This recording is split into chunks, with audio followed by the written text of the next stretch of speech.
Today I'm gonna be telling you what I look for when I buy a property for a rental. Um, First thing I look for is a price. It's got to be a deal. If it ain't a deal, I mean there are a lot of houses on the market that are priced at the value that they're actually worth. I can't buy those because there's not enough money into them, not enough money in them. Um, if you can get them for a good price to where you can profit $300-400 a month, yeah, they're great. As long as you got to think about the investment cost. For instance, I'm looking at a house. It's a 2 bedroom, 1 bath. Um, it's not too far from me. It's not in the town I live in, but it's in the town. It kind of butts up against the town I live in. 49.9, 49.8, something like that is the price of it. I would have to put right at 10. Let's say the house is 50,000, just to round it up. If it's 50,000, I need a $10,000 down payment. Chances are the house is in good shape. It needs some paint. So let's say I'm 2,500 into that. So $10,000 down payment, 2,500 for repair costs. I'm up to 1,250. I could rent the house for 650. The payments, taxes, and insurance would run about 300. So that would leave me with 350 a month. No, the taxes, insurance, and payment would be 350. It'd leave me 300 a month. So that'd be $3,600 a year that I could stick in my back of my pocket. So 3,600.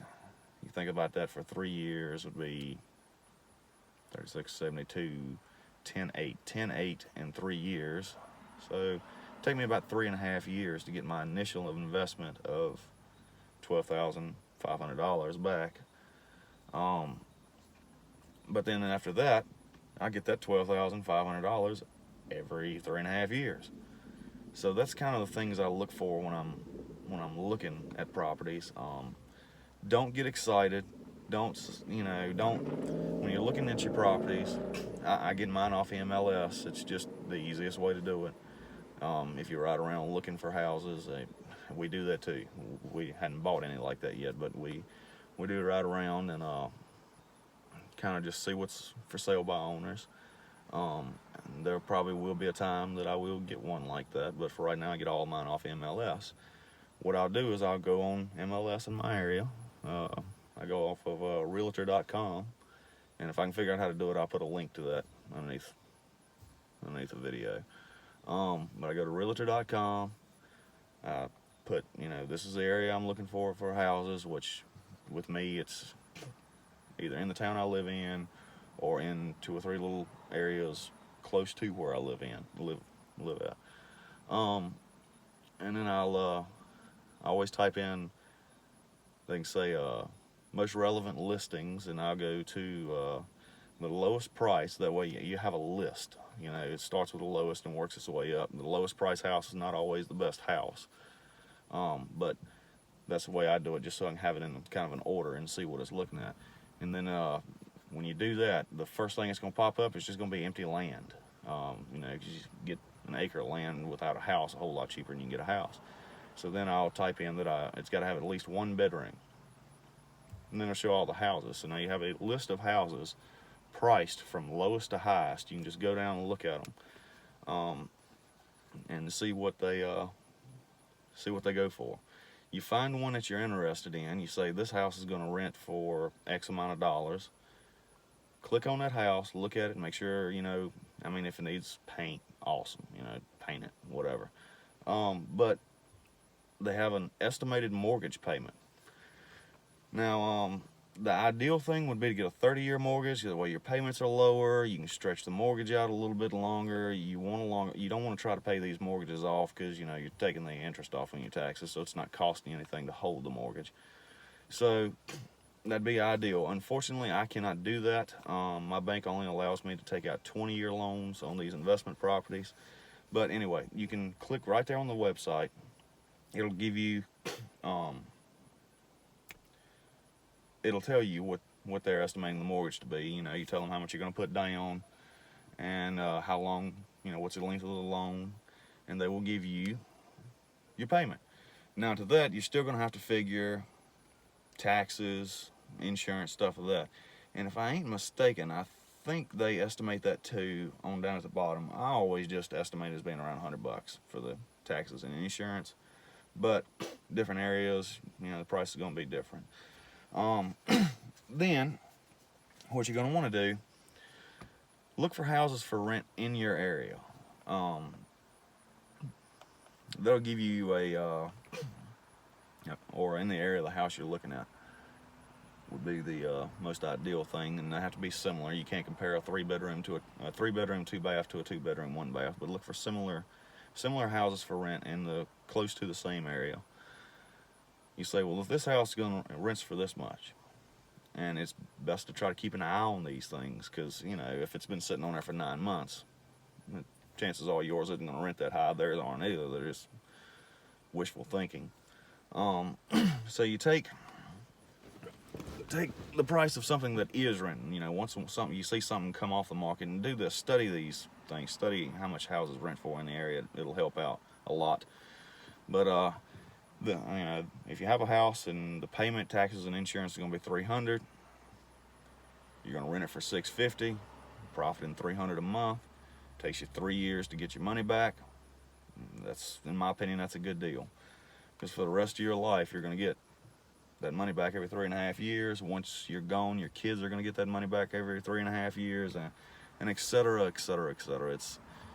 Now, the main thing that I do when I buy one, and I get, I start cash flowing, like the 3 I have now, I cash flow about $12,000, a little over $12,000 a year off of 3 of them. And I use that as investment money. I'm going to need, on that house I'm looking at, I'm going to need $12,250, $12,500. Off of the 3 rentals, I cash flow $12,240. So the 3 houses I have now is going to buy my next house for me. After that, my cash flow will be a little over $15,000 a year. So it means I have a shorter time period to buy the next one. And because I'm doing it that way, it gives me a chance to really build my portfolio up quickly. I intend over the next 5 years, next 4 years, this is a 5-year plan, was what me and my wife decided it was going to be when we started, was going to be a 5-year plan. So over the next 4 years, because this is year 1, if I can get enough to replace my income, which is about $50,000 a year, then that's kind of the goal. After that, we intend to do other fun stuff, and I'll tell you more about that when time comes. But for right now, my goal is just to replace my income. Now, once I replace my income, I'm not retiring.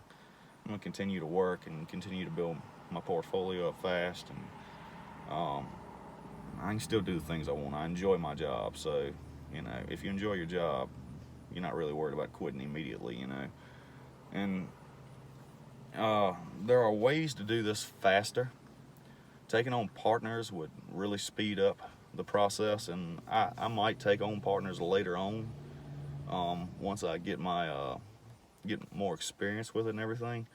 But right now, I'm not really interested in that. Right now, I'm just doing this by myself, me and my wife and my kids. Running stuff to say. But yeah, just try to build it up as quickly as possible, and when you start, don't think that you're going to be building for the rest of your life. That is not a good goal. If you're building the rest of your life, then you never have time to enjoy it. Like I said, we're going to do 5 years on this, what we're calling the retirement plan. Choo-choo. But, and then after that, we're going to say, let's say my wife needs a new car. So we'll say, this is the payments, the taxes, and the insurance on the car. We have to get enough rentals and enough cash flow from rentals to pay the taxes, insurance, blah, blah, blah, blah. I'd like a new bass boat. So, same thing. Payments, taxes, insurance on the bass boat. We need to buy enough rentals to cover the payments, the taxes, and the insurance on that. And of course, bass boat's going to need a nice garage to go into. What's the price of the garage? Blah, blah, blah, and just continue on like that. But the cool part is, once we get to that, we should have enough money to where we can buy like 3 rentals a year, 4 maybe, And then, you know, we can say this year we're focusing on buying the car. Next year we're going to focus on buying enough rentals to cover the boat. The year after that, oh, we need to cover the boat in a nice garage. The year after that, you know, I don't know, it could be anything. You know, I might want a new pickup or whatever. But the goal is, you know, things we want, we don't want to pay for. I want somebody else to pay for them. But I'm putting the money in right now to build up a portfolio, which is the retirement portfolio, the 5-year portfolio. And from here on out, that 5-year, that retirement portfolio will buy me the houses I need to buy the things I want. And, you know, let's say, like, you know, we have the car portfolio. There you go. I like that. We have the car portfolio. Once the car is paid off, we can move that into the retirement portfolio. Once the boat's paid off, move that in. So it speeds everything up, you know, like that. But I don't know, it's just me gibbering on. I wish everybody luck with this. Please enjoy my videos. If this helps you in any way, like, subscribe, comment. Love to hear. I really, really do love to hear from people who watch my videos. And if you have any ideas on stuff you'd like to hear me talk about, please let me know in the comments below. And I'll be making another video as quickly as possible. Thank you. Bye.